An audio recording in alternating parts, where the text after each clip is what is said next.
Hi guys!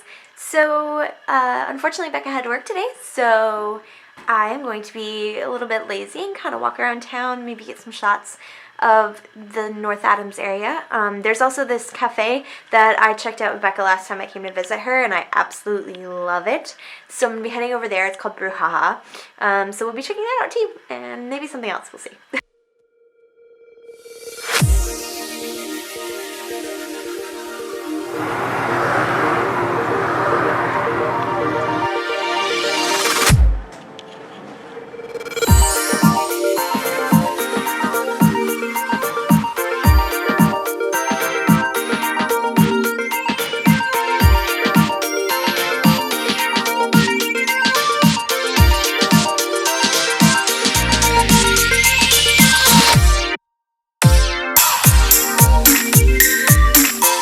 A little bit of geocaching. I'm here at Windsor Lake Park, and there's a couple of geocaches here, and I just found one that's really cool, so I'm going to show you one. So spoiler alert if you plan on going geocaching in this area. It's a pretty obvious cache in the winter, although it might be a little bit more difficult in the spring and summer, but it's right behind me. That's the cache right there. I already pulled it down and signed the logbook. Really cool little spot.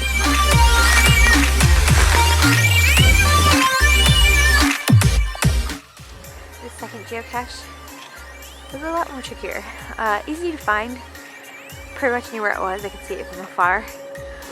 But I had to climb, down this really steep slope, which I don't think you can tell how steep that is, but it's really steep. And now I have to climb back up it to get back to the trail.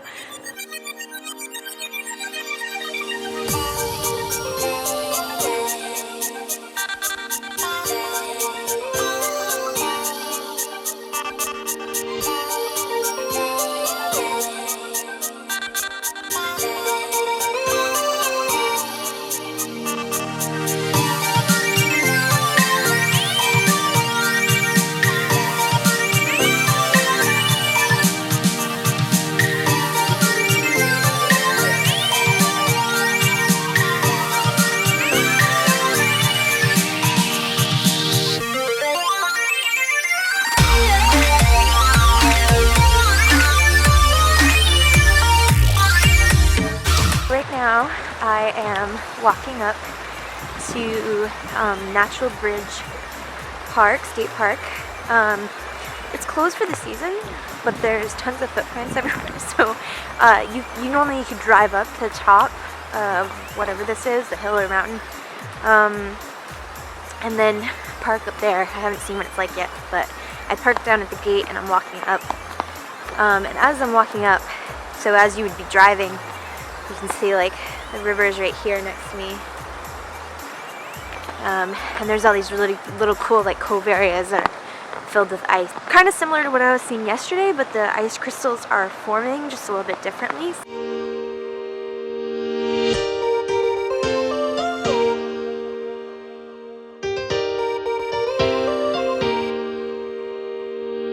This is kind of cool. This is a quarry all around me, and during the regular on season they play music and it echoes throughout the quarry, and you can come and listen to it. For scheduled times you can look at Massmocha or visit massmocha.org, and they'll tell you when they play music in here, which is kind of cool.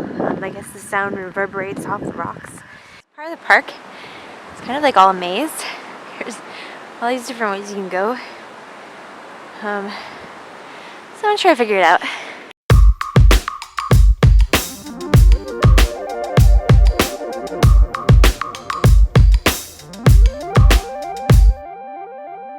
Okay, so I figured it out. There's one main path, and there's all these little lookout points where you can go down and see the different aspects of the bridge.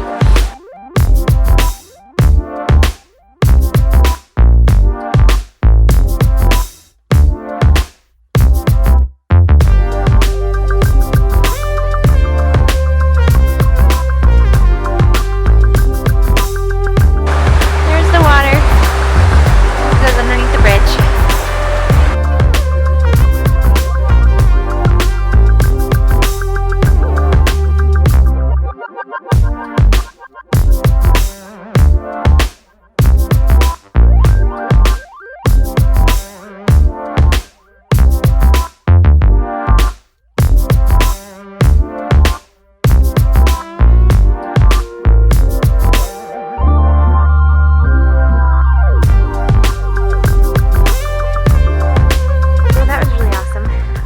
I really enjoyed it, and I definitely recommend it.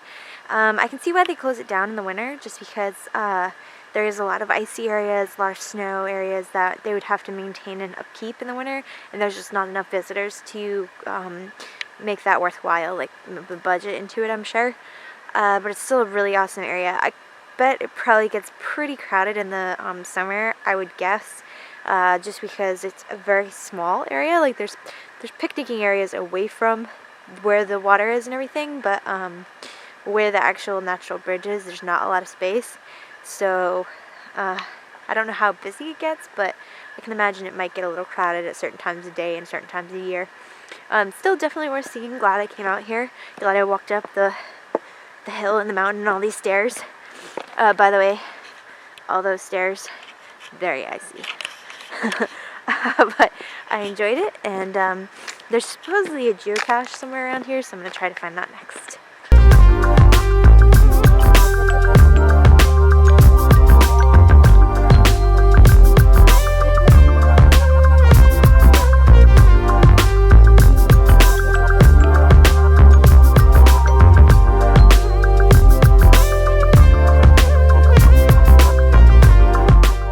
So I totally just fell. And my butt is all wet now, but yeah, it was just, I wasn't even walking on anything really. Well, it was a steep little hill. I don't know if you can see it behind me. I'm trying to find the geocache, and I definitely slipped. My butt is definitely wet. Hopefully I'll find a geocache and it'll be worth it.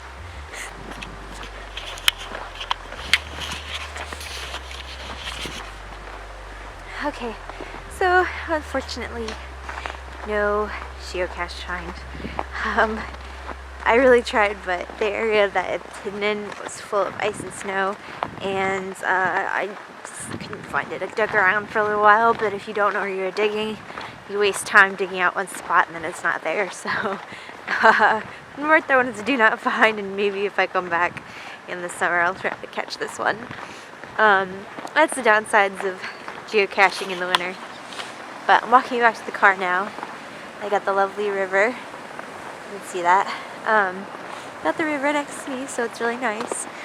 I'm almost back to my car, and I think I'm going to be done for the day. I might try to find one more geocache if there's one close to town, but I'm really cold. And after falling in the snow, I'm even more cold. So I think it's time to go back or maybe go find a cup of hot cocoa or something in town. Large gorge goes all the way up. And the water is coming down, but it's so cold that it's freezing. Okay, so Becca just showed me this amazing thing. If you are not a New Englander, you probably never heard of a thing called fluff, but it's fucking amazing. This is fluff. It is a marshmallow spread that is very popular in New England to make fluffernutter sandwiches, which are basically fluff and peanut butter, kind of like a PB&J, but with fluff instead of jelly. But better! So she showed me that you can add fluff to your hot chocolate, which I have never heard of before, but I'm about to try it, and I think it's going to be fucking amazing. Yeah. So yes, we're going to try it right now. You're going to get fluff on you. Go ahead. We're just trying to get the... Boom, baby. Yum! It looks so good! Cheers.